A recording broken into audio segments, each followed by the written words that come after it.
Hello and welcome to this taste challenge. This is going to count for Friday because tomorrow I got too much work to do. In fact, I need to start it in a few minutes. I'm going to start it in a few minutes. It's going to be pretty hot out there. This is going to be two brandies, American brandies.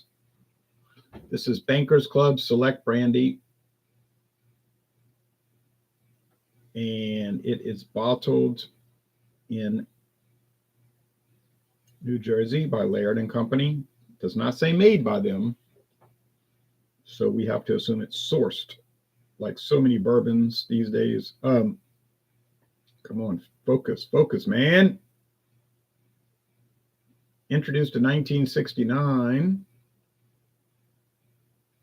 Herbie says bad stuff. It's not bad. 1969, but it looks like a label from 1469. But yeah, it's pretty cool. I wanted to get the glass bottle, but they only had the plastic at Total Wine and More. I'm sorry, $22. Here is Classic Club V.S.O.P, and this was about $4 cheaper, about $18. V.S.O.P, very smooth old pale. Generally, that means age 4 to 6 years, but that's not a law. It's just what they, Semper Delectum. I know I can pronounce it. I can't see it. Come on, focus. Semper Delectamentum. Yeah. Semper Delectamentum, always delicious. Well, that may be going a little too far, but there it is with their blue label, blue and gold with black and white trim. Brandy with natural flavors and caramel color. Yeah, it's just who you think it is making it, Sazerac. Because all their brandy bottles say brandy with natural flavor and caramel color. Well, all the ones I've seen. IWA Distilling, International Wine Associates Distilling Company, Louisville, Kentucky. Yeah, it's another Sazerac subsidiary. I bought this at Total Wine and More. Is it a private label? Very likely, but can't quite say that. Just like there's Caliber at Walmart. Not, they don't have brandy, Caliber brand, but they have Caliber, like Canadian whiskey, Caliber gin, Caliber vodka, and it says IWA Distilling. So it could be one of those divisions of Sazerac that handles private label, but I can't say that for sure, but I'm pretty sure it is. Okay, when was it introduced? I don't know. It says trademarked right there on the label, trademark, but I couldn't find the trademark, which is highly strange.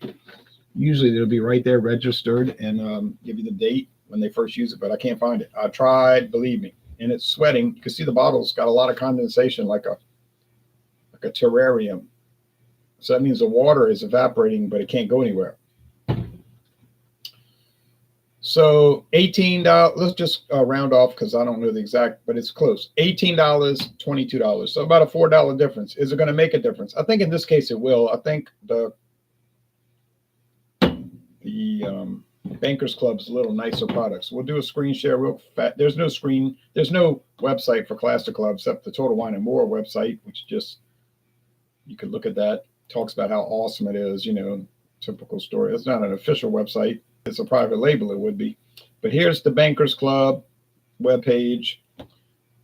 There's Bankers Club Brandy with the glass bottle that I was trying to find. Bankers Club Blended Whiskey, glass bottle that I was trying to find, so I had to get plastic for both. Bourbon, I think they do have the glass at Total Wine More. Gin, vodka, scotch, silver, rum, gold. There you go. I don't think Laird makes any one of those products. It's all sourced. But then, so what? Go to a liquor store and look at the bourbon. I bet you half the bourbons on the shelves are sourced. They're not made at the distilling company headquarters. And if you look up the distilling company, a lot of times it'll be like an office. Like you can look on Google Maps and they'll show, it's like, but that's not a distillery. That's just clearly an office. And the reason is they're paying somebody to make it for them. Does that mean it's bad? No, it certainly does not. It just means it's not distilled by whoever is claiming to make it. And they'll use real cagey language, like evasive language. And when they start using evasive language, then you can assume they're evading what's going on. But I'll tell you right now, I don't care. I just don't care. If it's sourced, I don't care. If it's good, then I care. If it's bad, I care. Or anywhere in between. I'll give you an example.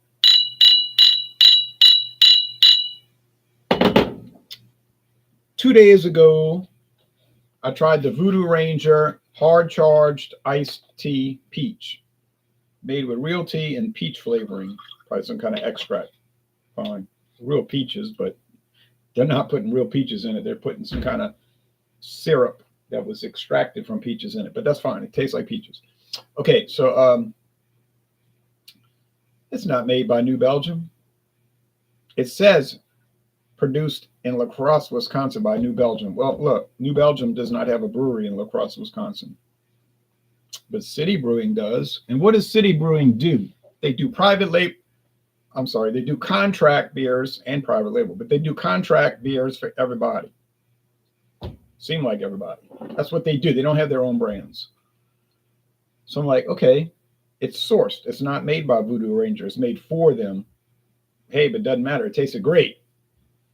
It tasted like real iced tea with peaches in it. And that's why I got a solid A score. All right. And that's what counts. And it was a huge can, 24 ounces. And by the time the evening came and I did a video review, I deleted it the next morning because that thing was strong. And my mind was in another place, and I didn't like the way the video came out. All right, but that's what. But the important thing is not who makes it, not if it's sourced, not if it's contracted. The important thing is, does it taste good? And my experience with Classic Club was that it was all right. I'm going by memory because I haven't really looked. I've never looked back at the old videos, but my thinking was that it was sort of heavy-handed on the flavoring. It's like, you want to add vanilla flavoring, fine. You put it on the label. You let us know you added it, but you didn't have to go berserk. It shouldn't taste like wedding cake icing, This one, my impression is it tastes like raisins, golden raisins, dark raisins. I'm not sure, but it does not. It does not taste like flavoring was added. But then with brandy, you never know because brandy can have flavoring added and coloring, and they do not have to put it on the label. Do not have to put it on the label. Wesley says, I'm having Sierra Nevada. Now I'm curious about the brandy. Which you have Sierra Nevada Pale Ale, Sierra Nevada Torpedo, Sierra Nevada.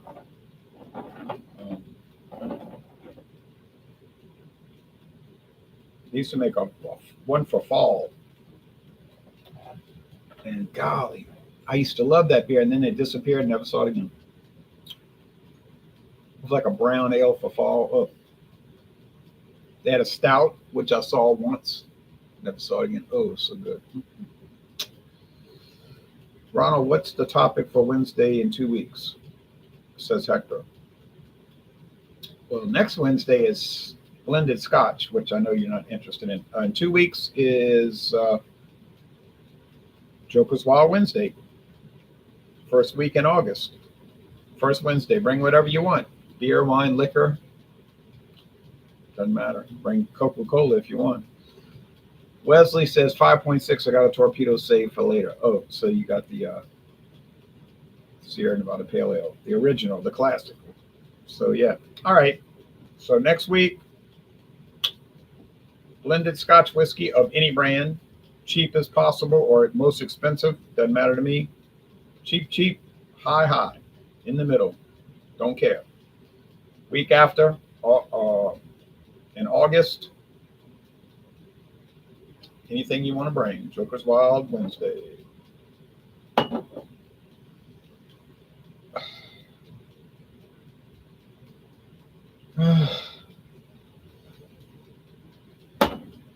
These are so hard because they all smell like raisins and they taste like raisins.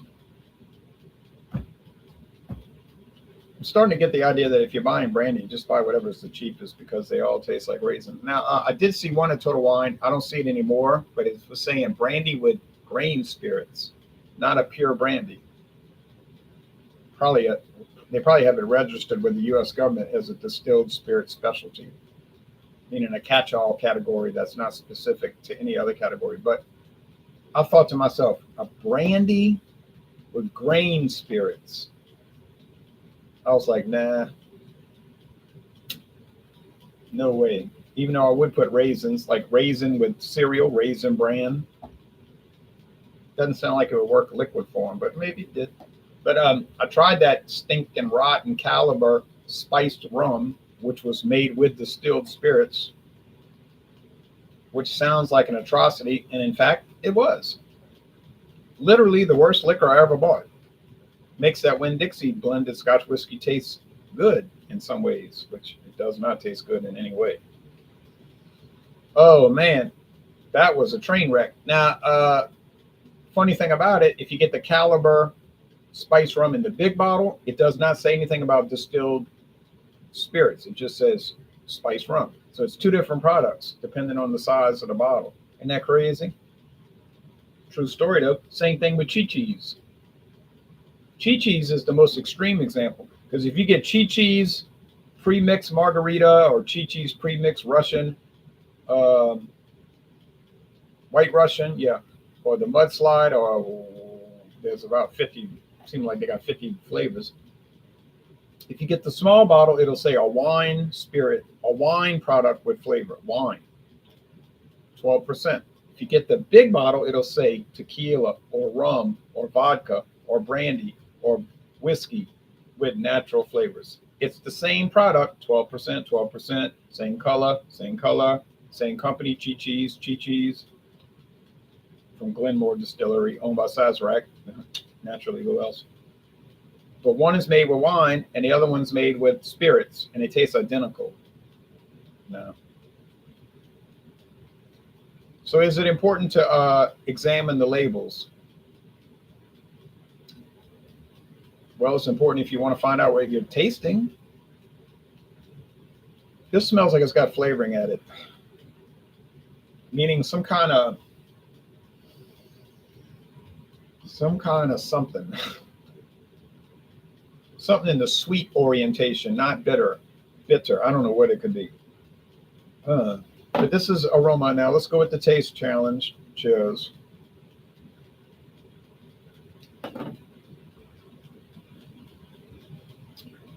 Whoa.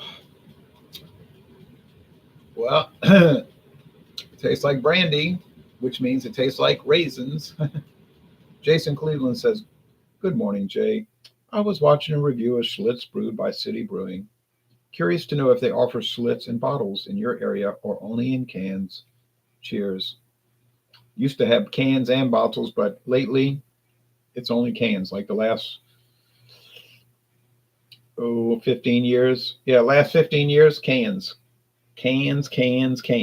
I guess the bottles didn't move too much, and so they cut them.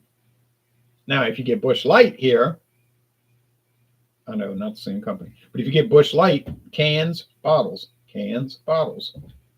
Busch Light, 12 packs of bottles, common. 12 packs of cans, also common. Pabst, same thing. Cans, bottles. Pabst Blue Ribbon, cans, bottles. All right, so just depends on the brand. All right, raisins. Let's go over here.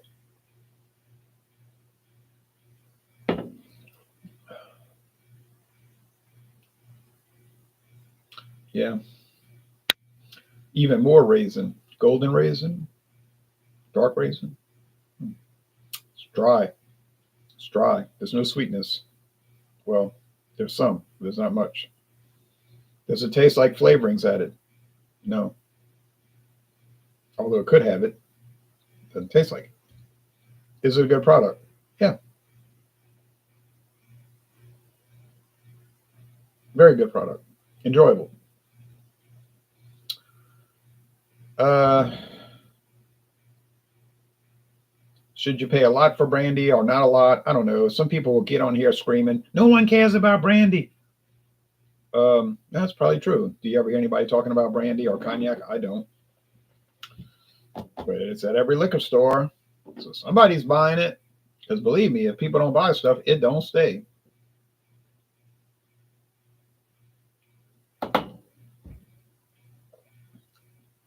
Obviously, I'm one of the people, since as evidenced by so many videos I've made with brandy. Woof. Now these are very close. So if Sazerac, meaning IWA Distilling, added flavoring, which they did because it says it on the label, they didn't go overboard with it. They were very measured. They added some little flavoring to tweak it. And what is that flavoring? This I will never know unless they suddenly decide to release their private recipes to the public, which I seriously doubt that will ever happen. So it just tweaked it, you would assume, because if it didn't change it, they wouldn't bother adding it. Boy, oh boy. I do not know. But I know this much. I paid 18 for that, and I paid 22 for that. 18, 22. That's $4. $4. Am I tasting a $4 difference? No. I don't think I'm tasting a 40-cent difference. I don't think I'm tasting 40 cents. Yeah, hurt me. You changed it. Good change on your comment. Good brandies. They actually are good. So some people are very snobby and they'll be like, I would never buy that garbage. That's trash. Only alcoholics, bums, and hobos drink that, and vagrants, and homeless people, and everything else bad. I got to think of some new descriptors and so forth. They go on and on. And you'd be like, yeah, okay, but did you ever try it? Well, no, I never tried that stuff. I would never dream of it. Oh, right, never tried it.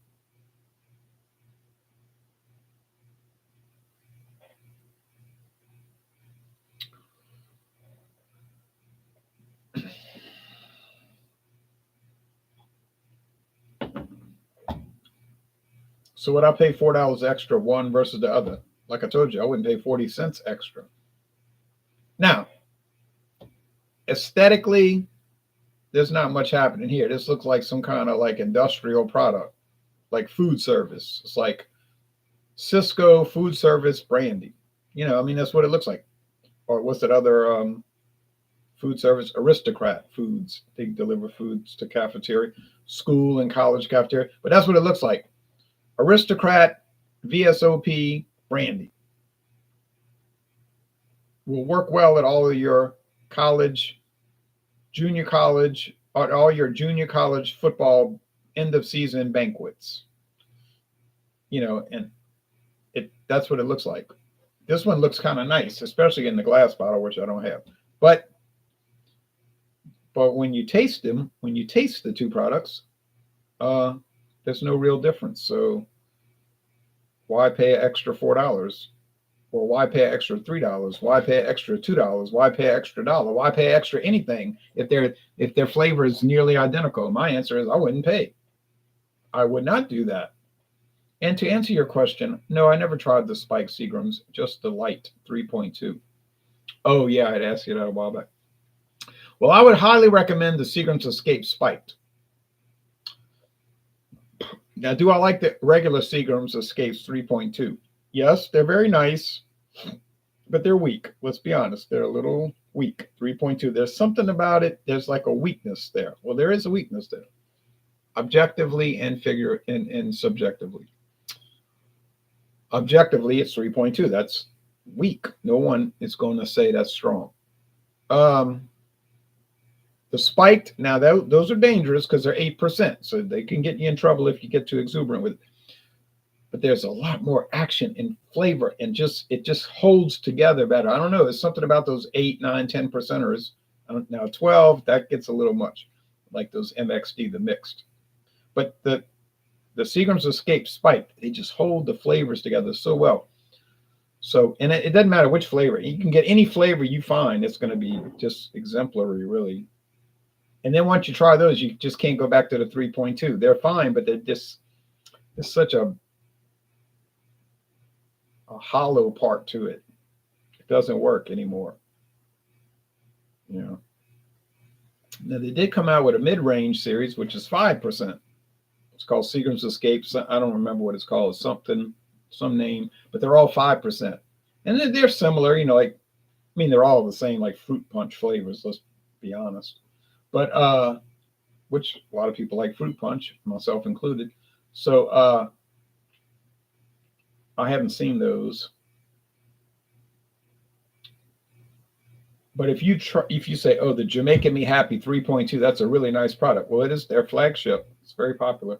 But once you try the Jamaican Me Happy spiked 8%, no, you can't go back. You can't go back. Once in a while, though, 8% is more enjoyable. I agree. Yeah, it is. It's not about the alcohol, like, oh, you're just a drunk, you want alcohol. It's not that. Because if I was like keen or had some kind of like drive or fixation on getting alcohol, well, I wouldn't buy 8% beer.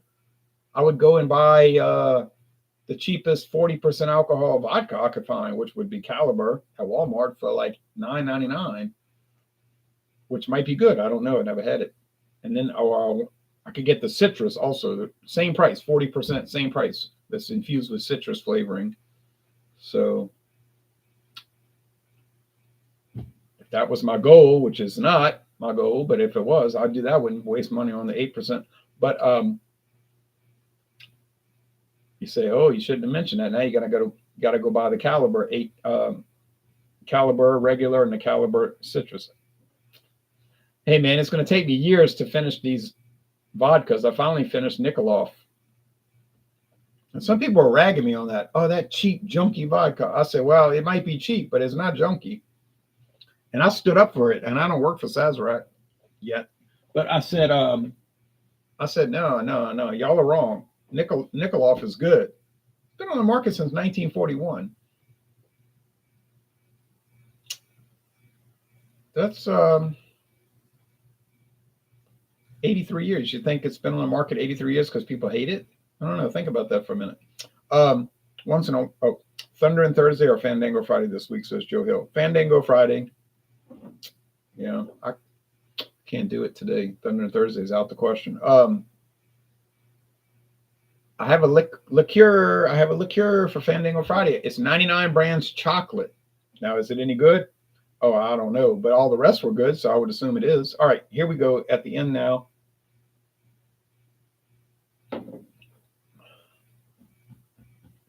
And I'm trying to pick up the flavor, and it just tastes like a golden raisin with grape leaves. If you ever been to the Greek festival, like at the cathedral in New Orleans, the Greek Orthodox Cathedral, they have the Greek festival every year, and they have these stuffed grape leaves. It's grape leaves stuffed with lamb, which is amazing. But you taste that leaf, that grape leaf, and that's what that tastes like. I'm telling you right now, it tastes like golden raisins and grape leaves.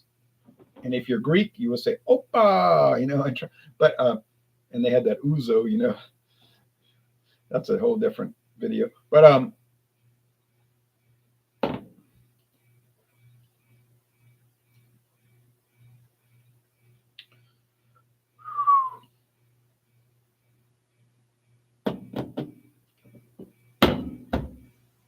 don't know. I get the feeling that they're getting these two from the same source. I need to do some research. What companies in America produce brandy? I bet it's not even 10. I bet it's not even 10 companies. You say, yeah, but there's 2,000 brands. Yeah, there's 2,000 brands of brandy in America. But they might be coming from 8 companies. I'm going to find out. I'm going to try to find out. I may not be able to find out. because there's no way they could all just taste the same. But they all taste the same.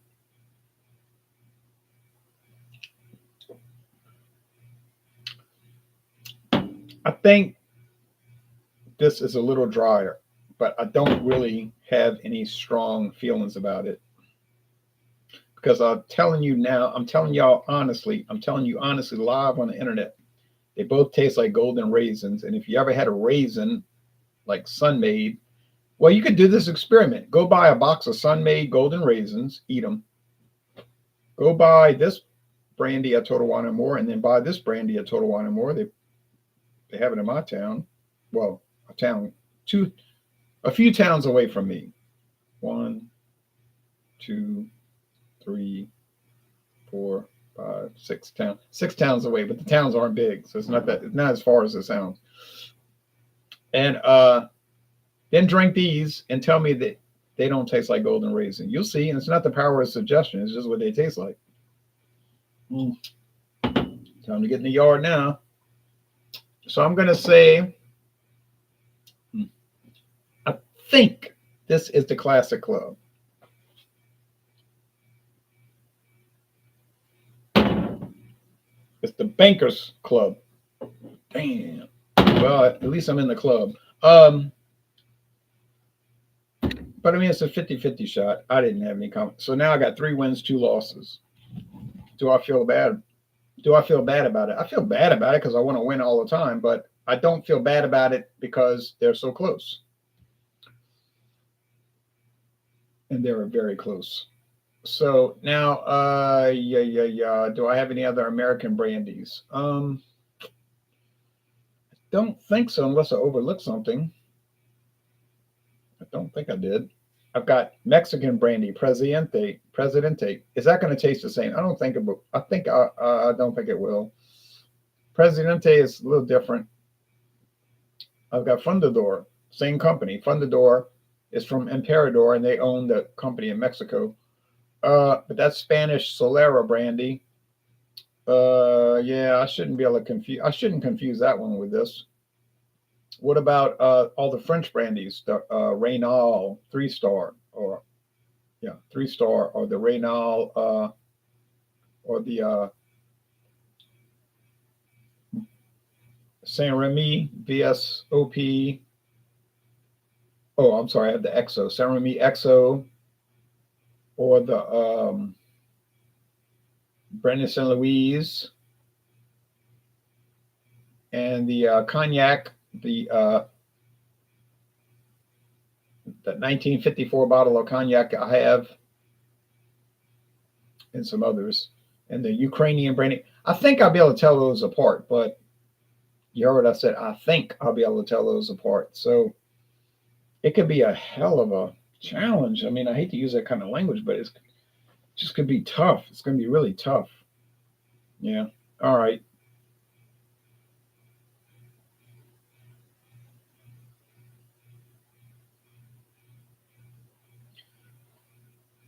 Jamie Torres says, I'll sell you a laptop, Jay. Well, I have a laptop. I have a Chromebook, which is well, actually, I do have a laptop. It's pretty outdated. I don't use it anymore, but it'll work.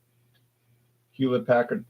No, I wouldn't buy it. You can sell me a laptop, but I won't buy it. You can give it to me. Send it to me. You pay for the shipping, and I'll probably never use it, but thank you. 50-50 guess, basically, it's fine. Yeah, you're right, Wesley. Craig Swinson says, personal preference. I prefer brandy over most whiskeys.